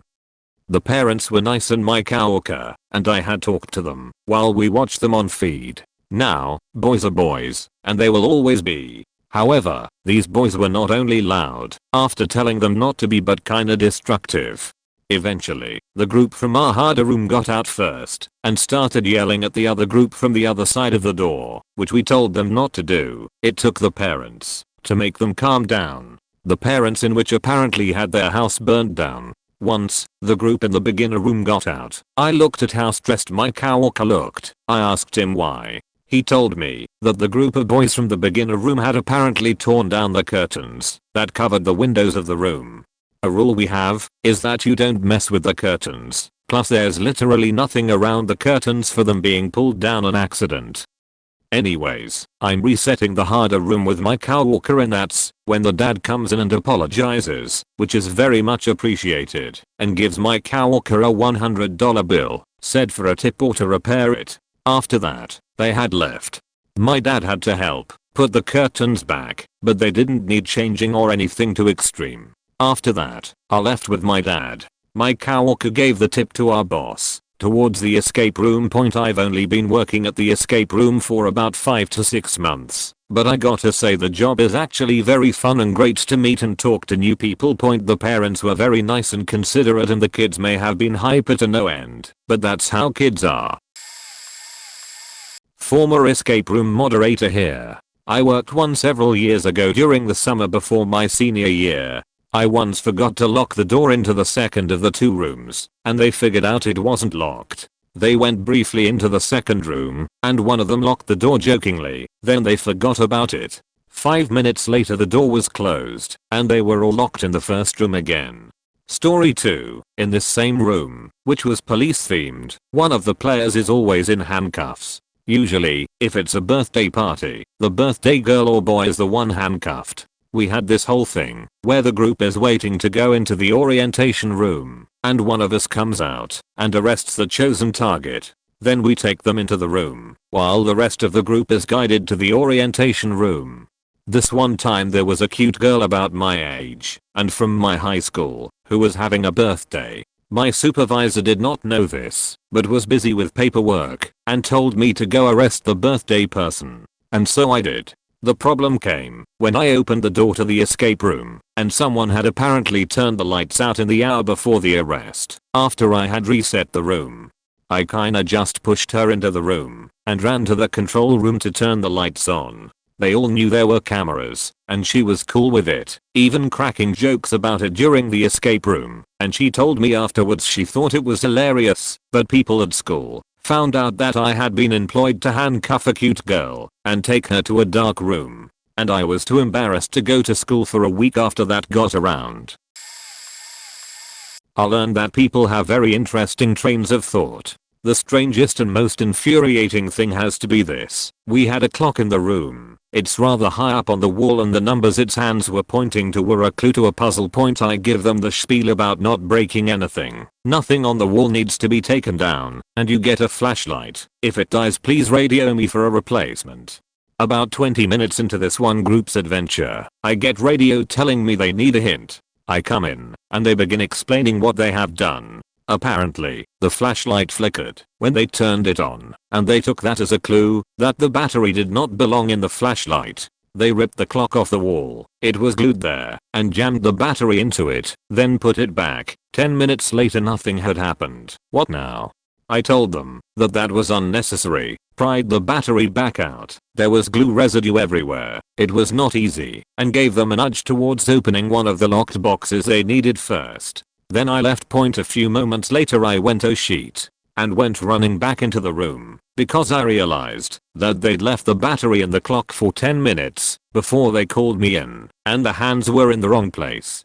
For the next 10 minutes these people watched me drag a chair in, pull the clock down, take it outside, unscrew the clock face and move the hands back, and then I noticed the second hand couldn't be moved manually. I had to wedge another battery back into the clock, wait 40 seconds for it to go back into the right place, and then yank it back out, and go back, and hang the clock in place, and then tell the group what to do with the clock. They asked if they could have more time. We said no. There was also another booking after them. I guess it was my bad for not watching the camera more closely. I think I had to help a different group at the time. But in my defense I had told them they didn't need to rip anything off the wall, and no one has ever done that with a flashlight battery before. The most amusing was watching the camera feed of a group meticulously inspecting the ground for who knows what, and then carefully placing these candlesticks and specifically chosen books off the shelf in specific locations. They were laughing really hard, but they were also dead serious, which made it even funnier. I admit I watched them for a good 5 to 10 minutes before I felt really bad and asked if they needed a hint. When I went in it looked like they tried to set up a very complicated ritual. Lol. Man, I've seen everything. Worked at a horror escape room, a group so high they all took a nap on the bed in the floor of the room. The entire 45 minutes a group of 16-year-olds with one adult make chaperone. He got too scared to continue the game and had to be pulled out. The girls did better once he left a drunk dude peeing in the very fake toilet in the room. This one's a little dark, but I'll never forget the creepy old guy who was clearly abusing his wife at home. He wouldn't allow her to talk. He would grab the wife and push her behind him whenever she tried to help the kids. We paused the game multiple times to tell him to stop. Cassie Affleck blew off the Oscars to come play one of our rooms. Probably wasn't invited because of all the sexual harassment. The amount of Karens who insist their very young children are definitely above the age of 13. That was our age limit. This was a horror themed experience. Then when we asked for the kids' ID we'd be screamed at and told we are violating their rights or something. Men sticking flashlights into their mouths so they can keep using both hands to look around. Don't do this. We may not have time to wipe down the flashlights before the next group comes in. So yeah, we see a lot. One guy took his shirt off and played the game for at least 15 minutes without it on. He only put it back on after my manager had asked. Another time, there was a bulb that had been broken, so we covered it with electric and painter's tape and a note detailing a request by staff not to expose the light socket. Even though I'd said at the start of the game not to touch the bulbs and not to touch the tape during the game. Someone removed a bulb from another area, raced over like they had a brilliant light bulb of an idea, ripped up the note/tape, and jammed the light bulb in. They blew the power for the whole room. They acted like we were the worst people on the planet. Another time, another couple started to get cozy on one of the bunk beds. When they got frustrated they weren't solving things. Having to ask them to stop was the strangest things I ever had to say over a mic. Another time, kid vomited all over the floor when playing with his friends. They were all pretty young too. The parent had left them for the hour by themselves. They tried to ask us to clean up around them as they still solved the puzzles. Whole bunch of other things that seem like common sense but go out the window when people think things are tricky or the only solution. Holy crap, I never imagined the 3 months I spent working at an escape room would come in handy. One of our flagship puzzles held a red herring at the end of the room, where the solution was simply asking the host, me, for the key to the room's exit, which I had for the majority of the room hidden under my giant faking toffet. We had a projection blast the image of a top hat on the monitor, and really I've run the full gambit of teams that struggle with this final task of just asking me for the key. ranging anywhere from 8-year-olds to 50-year senior executives at Google finding some of the strangest solutions possible. One of them was pretty astounding. This one team consisted of 7 people, 5 engineers and 2 self-professed escape room fanatics with a lot of experience running rooms around the city. Well, they breezed through the room in record time, something like 20 minutes by this final clue. For reference, the record from about 800 runs was something like 33:15. So these guys were a shoo-in for getting the record until the projection shone against the wall with an image of a top hat. It's here where someone unfortunately said, "Okay, this must be the second part of the puzzle room," unaware that this was the last clue to the puzzle room because they were so fast. It was awesome to see them have so much fun and get really competitive. Honestly, one of the best teams I had the fortune to MC for. But I swear, once the problem became less about logic and solving puzzles and became a matter of just asking me for the key, they all started to go on some wild goose chases for the final puzzle. Some of them started peeling off paint on the walls, pulling out floorboards, to my behest OFC, and trying to knock against the walls for any dull sound. I was only allowed by my boss to remind them not to damage the furniture, but otherwise, me and the staff all had a pretty great time over voice comms as I described to them just how fast this one team fell in terms of sheer speed over quite possibly the most unpuzzle room-like clue. A full 40 minutes later, as the timer counted down, one of the guys got so frustrated he actually started telling me how dumb the room was, to which I just pointed at the picture of my hat projected against the wall with my pointer finger as the announcer counted down 5.4, 0.3, 0.2, 0.1. One of the team dropped to his knees and began to cry out in sarcastic exasperation, the same dude who's been leading the team throughout the entire run. Eventually, I asked them all to line against the wall so I could answer any questions they had. Most of them had spent the past 30 minutes scouring the room, and by this point, had been so exhausted they'd began to hunch back against the walls like a group of sore victims, complaining at the difficulty of the room. With the projector on the entire time, I pointed to the top hat on the screen, then to the top hat on my head, then to the top hat on the screen, on my head, screen, head, screen, head. "Oh my fucking god, it's under his hat," shouted one of the female engineers. I walked up to her, gave her a steady bow along with my hat, where a silver key was adorned in a hidden top sleeve. She takes it out, grabs the door knob and escapes the room with the others, but unfortunately with 5 minutes over the time limit. Yeah, a bunch of them looked really distraught and honestly said the escape room was too hard on the survey sheet, but that didn't stop them from coming back the next weekend to try our much harder escape room upstairs, which they actually completed in record time. So I guess the moral of the story is, if you solve like 50 puzzles, don't expect a second arc. You're their soldier, you're good man.